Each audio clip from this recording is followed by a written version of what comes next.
Chapter 8. Waiting for the Fight. Gandhi was taken to Yeravda prison in Pune, where he spent his time spinning, reading and writing. He was always happy in prison, but things outside Yeravda were not so peaceful. Hindus and Muslims had begun to disagree once more. Non-cooperation had almost stopped, and many lawyers and teachers had gone back to their courts and schools. There was disagreement in the Congress too. Pro-changers, led by Motilal Nehru and C.R. Das, wanted to go against Gandhi's beliefs and enter local elections. They believed that they could try to improve life for Indians from inside the councils, and in 1922 they set up a Swaraj Party. But a group of no-changers thought they were wrong and wanted to continue with Gandhi's non-cooperation campaign. Both groups stayed in the Congress, but there were terrible arguments between them. On the 12th of January 1924, Gandhi was taken to hospital with appendicitis, and because he did not get better quickly, the government decided to release him from prison on the 5th of February. Gandhi went to stay at the seaside home of a businessman at Juhu, near Bombay, and there he heard about the disagreements in the Congress. At a Congress meeting in Ahmedabad in June, Gandhi found that many people no longer wanted to follow his ideas, and he cried openly at the meeting. But because he did not want members of the Congress to fight against each other, he made an agreement with Nehru and Das.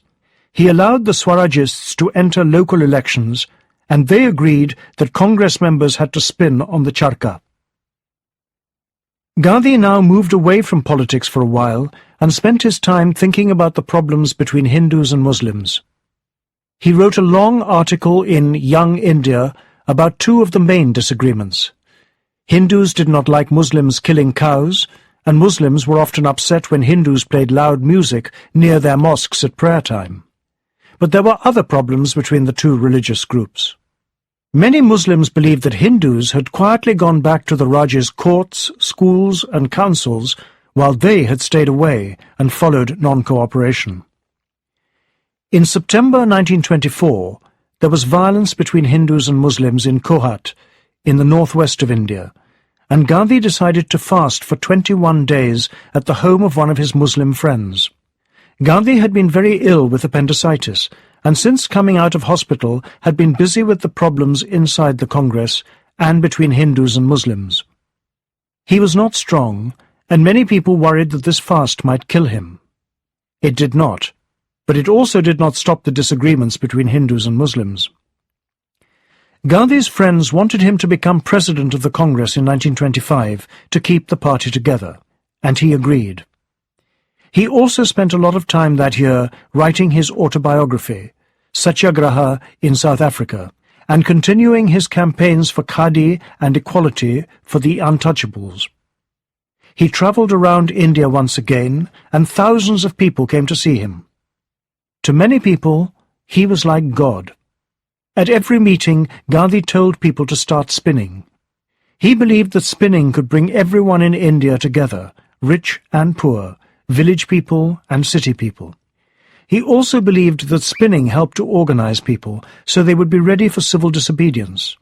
Gandhi said that all members of the Congress should wear khadi, and although some people did not like the idea at first, by the mid-1920s, everyone who wanted independence for India was dressing in homespun cloth. In November 1925, tired from his travelling, Gandhi fasted for 7 days and told people that he was going to have a year of political silence. He wanted to stay at the ashram, and he said that he would not travel or go to any meetings. In that year, 1926, he wrote, saw visitors and spent a lot of time with his friends and the children at the ashram. The ashramites had become Gandhi's family, and everyone there called him Bapu, or father.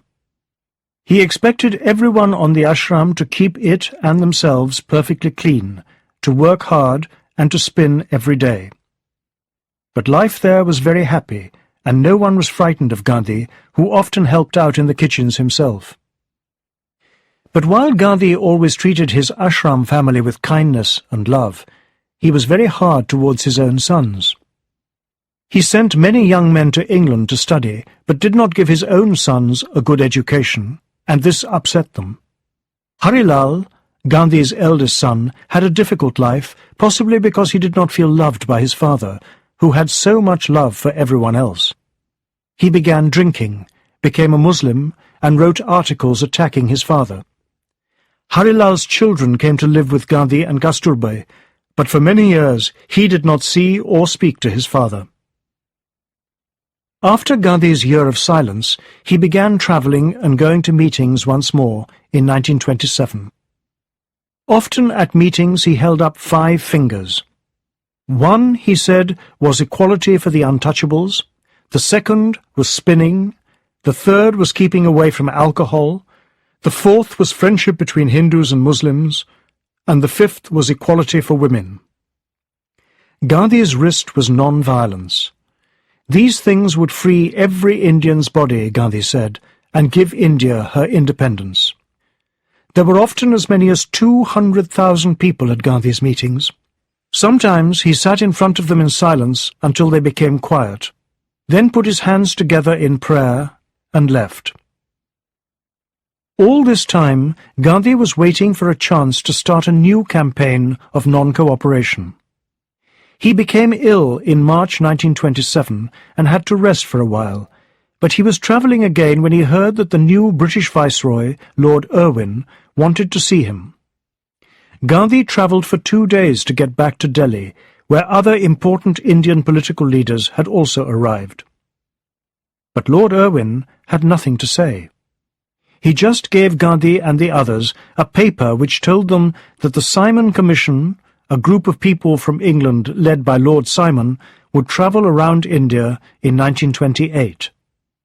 The commission would then suggest any political changes that were needed. When people heard that there would be no Indians on the Simon Commission, they were furious. Across the country, no changers, Swarajists, liberals and members of the Muslim League, a party led by Jinnah which campaigned for the rights of Muslim people, all agreed not to help the commission. When it began to travel around India in February 1928, there were shouts of, "Simon, go back!" wherever it went. India was ready to fight again.